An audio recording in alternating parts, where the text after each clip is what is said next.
Hello, everybody. Welcome to the second podcast of Campaign 43. And with me, I have both generals of the armies this campaign. And I'd like to welcome General Kilo.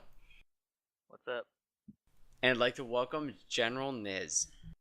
Howdy doody. So the primary focus of this podcast is getting to meet the generals, get a little bit of their perspective, so you can help decide what army you're going to join this campaign. So I'm going to start with Niz and have him describe a little bit of his philosophy, where he's going with his campaign, and his general thoughts on how it's going to go. So Niz, go ahead and lead us off. Okay. Well, generally, I'm trying to continue the ethos that's been built over the last couple of camps in the Coal Division, which is teamwork over skill play. You know, that's something I particularly believe in. That if you work hard and you play as a team, skill really doesn't come into it, because coordination and teamwork beats all. Especially, I like to place an emphasis on officers building a good core of troops and being cross-trained. And I don't want to put too much pressure on people. I want people to have fun while they're playing here and not feel like there's too many rules or too many things that are going to jump down on them from on high. Certainly I'm not going to be a general who's going to be into everyone's stuff, poking my nose in and saying, oh, you got to do it this way and got to do it that way. I'm going to allow a bit of freedom among my guys. But at the end of the day, I'm still going to have, the book's going to stop with me. So certainly I'm not going to allow any shenanigans, shall we say. Well, I think that's a really good position to take. I think that general position is very hard, and it's a very fine line of how do you keep your troops motivated and how you think your captains and your other leaders are going to motivate your current troops to perform well. And I think that's a good position to take, sort of middle ground of I'm the leader, but I'm willing to take suggestions, and I'm willing to take alternate routes to try and achieve victory. Kilo, how are you planning on leading the USA Army? I'm very excited to be general for the first time. This will be my 14th campaign. Basically, I want to offer people a very fun campaign while still staying organized and have that semi-military structure, I suppose you'd say. So we can have that organization on battle day where everyone's working together and communicating well, but still have that very fun aspects where sometimes we can mess around a little bit. I'm planning on giving quite a bit of leeway to my captains to make more decisions, but also will have my chios have a little hand in everything. So I have also I made sure most of my captains are well acquainted with each other, so they should be able to work together well as a team. And Kilo, would you want to talk just a little bit about how your army is going to be set up and some of the way that you're planning on using your companies and some of the people that you've put into the captain positions? I have my first two companies, Alpha and Bravo, which will be quote unquote my defensive companies, but I'll still be using them as a quick reaction forces as well. Charlie Company will be my armor company. Delta will be my not really special forces in name, but some of the things I'll have them doing will be considered special forces, like running around their back flags and such and such. And Kilo and Echo companies are my assault companies, so I'll be using them for attacking flags more often. So I have most of my companies set up in special roles, but I'll also have to cross-train them all in their opposite duties so they can do everything. Yeah, absolutely. That's a huge part of it. And Niz last week talking to some of the HCOs, one of their big impressions with you was your HCO staff. So how did you go about picking your HCO staff, and what were some of their qualities that made you feel like they would contribute to the success of your campaign? Well, I feel that the HCO staff that I've managed to compile is excellent HCO staff. We've got guys who are good at every facet of the game. I've got Sword, who's an amazing trainer and an excellent strategist for battle day plans and strats. I've got Duke, who's an excellent administrative guy, and again, he's a very good strategy planner.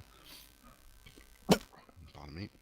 I got Tom and Fengard, who played last kind and played last camp, and they were excellent HCOs and really good battlefield.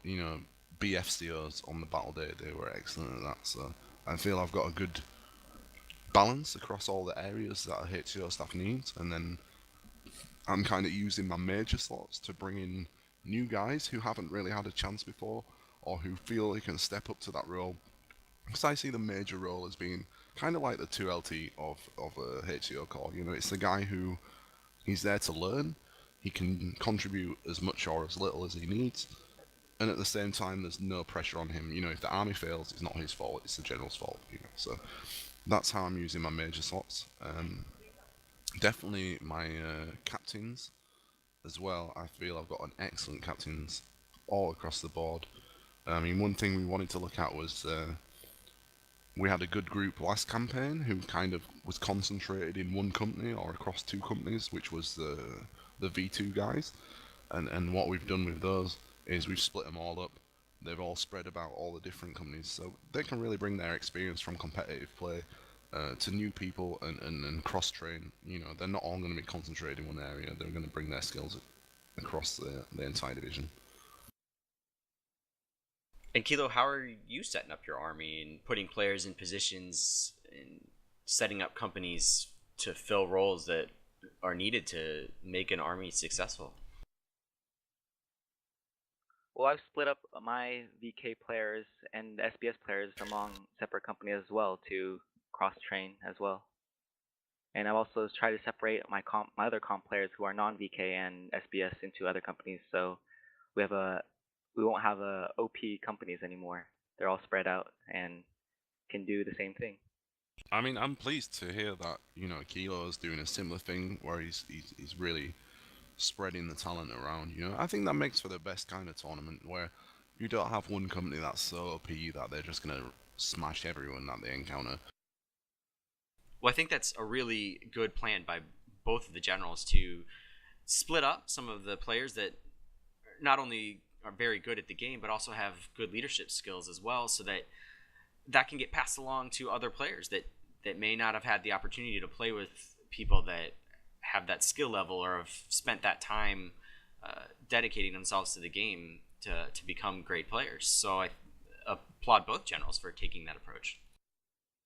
Okay, well, let's talk a little bit about how you guys feel that being general, you have an opportunity to set 21CW up for the future, and how you think that you can contribute to us becoming a successful tournament, not only in this campaign, but into the future and future games.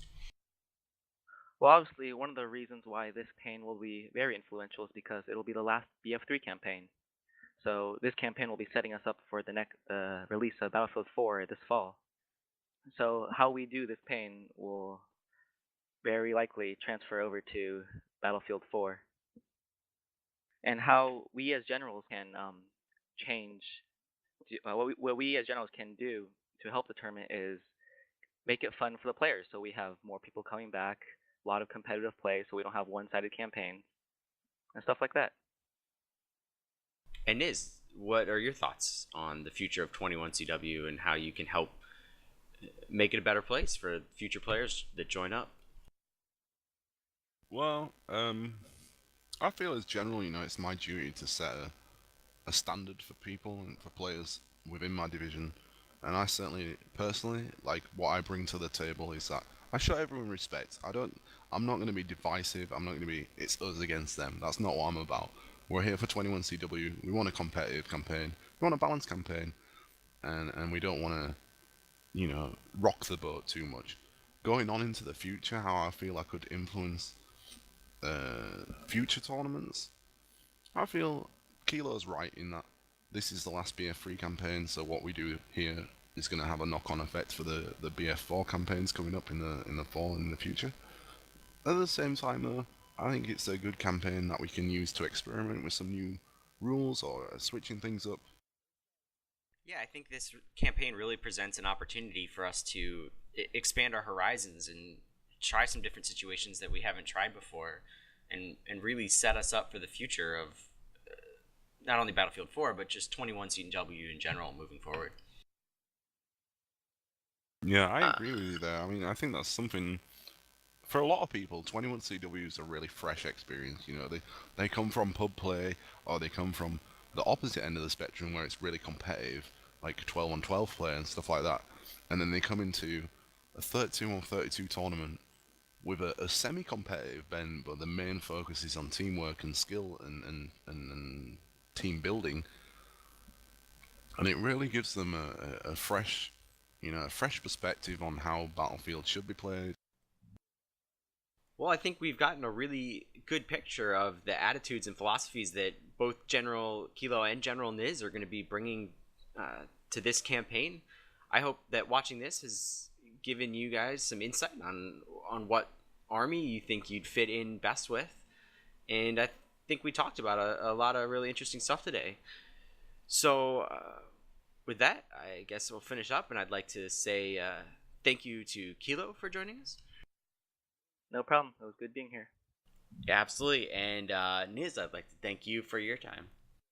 No problem at all. It's great getting to chat to you. And with that, I'd like to thank all of you for watching, and I wish everybody the best of luck. Campaign 43, and this is Katz signing off.